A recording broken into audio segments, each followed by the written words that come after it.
एक बार की बात है, महात्मा गौतम बुद्ध एक गांव में उपदेश दे रहे थे। उस उपदेश में गौतम बुद्ध बता रहे थे कि क्रोध एक अग्नि है, क्रोध एक ज्वाला है, क्रोध विष है, क्रोध जहर है। क्रोध एक ऐसी अवस्था है जिस अवस्था में आप अपना आपा खो बैठते हैं। क्रोध करते वक्त क्रोधित व्यक्ति सामने वाले का नुकसान करना चाहता है, लेकिन दोस्तों ये कैसे संभव हो सकता है कि क्रोध आप करें और उस क्रोध की वजह से किसी दूसरे का नुकसान हो?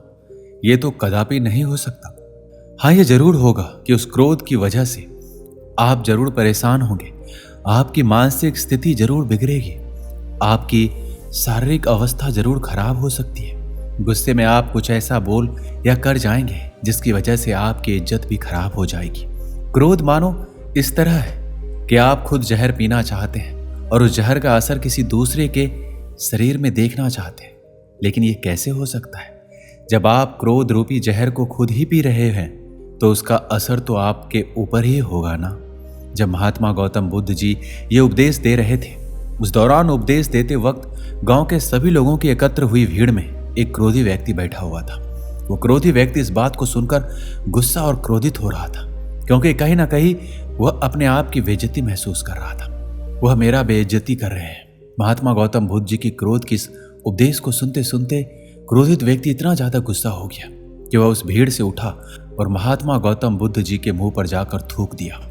गांव के लोग और शिष्यगण इस हरकत से भड़क उठे। उनका क्रोध इतना ज्यादा था कि वो लोग उस क्रोधित व्यक्ति को मारने पर उतर आए। लेकिन महात्मा बुद्ध ने लोगों को शांत कराया। उन्होंने बड़े ही शांत स्वर में उस क्रोधित व्यक्ति से पूछा, भाई, क्या तुम कुछ और भी कहना और करना चाहते हो मेरे साथ? वह क्रोधित व्यक्ति बिना कुछ बोले वहां से चला गया। गांव के सारे लोग और शिष्यों ने पूछा, हे भगवान, वह बुद्धिहीन आपके मुंह पर थूक कर चला गया और आप क्रोधित नहीं हुए? आपको गुस्सा नहीं आया? भला ये कैसे हो सकता है? महात्मा गौतम बुद्ध ने कहा, क्रोध अग्नि और ज्वालामुखी की तरह होता है। इसके चपेट में आने से केवल अनर्थ ही होगा। उसने अनर्थ अर्थात गलत किया। अगर मैं उसी तरह मैं भी क्रोधित हो जाऊं तो मैं भी अनर्थ अर्थात गलत कार्य कर देता।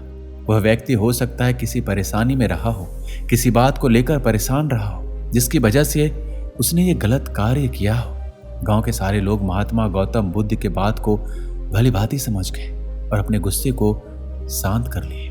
फिर अगले दिन महात्मा गौतम बुद्ध ने दूसरे गांव में उपदेश दे रहे थे। उस दौरान वह गुस्सेल व्यक्ति महात्मा गौतम बुद्ध जी के चरणों में गिरकर रोने लगा और कहा, हे महात्मा, अभी मेरा गुस्सा शांत हो गया है। मैंने कल जो अनर्थ किया था उसकी वजह से मैं बहुत पछता रहा हूँ। मेरे जीवन में पहली बार ऐसा हुआ है कि मैं किसी पर गुस्सा किया और वह व्यक्ति कुछ नहीं बोला, नाराज भी नहीं हुआ, जबकि जो हरकत मैंने किया उस हरकत पर तो कोई भी मुझे मारने के लिए दौड़ता। कल रात से मुझे नींद नहीं आई। सुबह से मैं आपको खोज रहा हूँ। खोजते खोजते आपके चरणों में आकर गिर पड़ा हूँ। मुझे माफ कर दीजिए। महात्मा गौतम बुद्ध ने कहा, कोई बात नहीं, मैं उस बात को कब का भूल चुका हूं। मैं तो उस वक्त भी उस बात पे गौर नहीं किया था जब तुमने मेरे मुंह पर थूका था।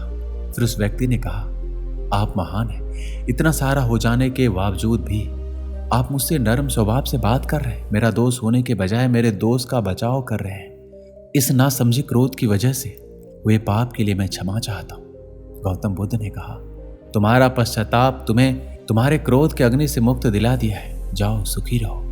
इस कहानी से हमें क्या सीख मिलती है? क्रोध करके हम अपने दिमाग को खराब करते हैं। क्रोध करके हम अपने जुबान से कुछ भी उल्टा सीधा बोल देते हैं। क्रोध करके हम बेवजह किसी से झगड़ा कर लेते हैं। क्रोध करने से हमारे द्वारा की गई निरर्थक कार्यों को घंटों तक, दिनों तक, सप्ताह तक, महीनों तक या फिर सालों तक उस बात को लेकर परेशान रहते हैं। कई बार तो हम गुस्से में कुछ ऐसा कर बैठते हैं जो हमारे मृत्यु उपरांत ही खत्म होती है। हम जब किसी भी सही या गलत बात को बर्दाश्त नहीं कर पाते तब हमारा स्वभाव चिड़चिड़ा होता है और हम क्रोध करने लगते हैं। लेकिन उस क्रोध गुस्सा से नुकसान किसका हो रहा है? अगर आप किसी बात या किसी को कुछ कहने से गुस्साते हैं तो हम कहीं ना कहीं अपना ही नुकसान करते हैं। उस गुस्से की वजह से सामने वाले व्यक्ति जो आपको कुछ कहकर या सुनाकर, जिसकी वजह से आप चिड़चिड़ा होकर क्रोधित हुए हैं, वो तो चुपचाप चला गया। उसे जो करना था कर दिया। लेकिन आप क्या कर रहे हैं? आप तो क्रोधित होकर खुद का नुकसान कर रहे हैं, मानसिक रूप से या फिर शारीरिक रूप से। जिस बात पर आप क्रोधित हो रहे हैं उस बात को आप एक बार ठंडे दिमाग से सोचने और समझने की कोशिश कीजिए। सच कह रहा हूं, आप क्रोधित होना छोड़ देंगे, क्योंकि आपको समझ में आ जाएगा कि इसकी वजह से केवल और केवल आप खुद का ही नुकसान कर रहे हैं और किसी का नहीं। दोस्तों, इस वीडियो में बस इतना ही। मिलते हैं अगली वीडियो में। अपना ख्याल रखिएगा। धन्यवाद।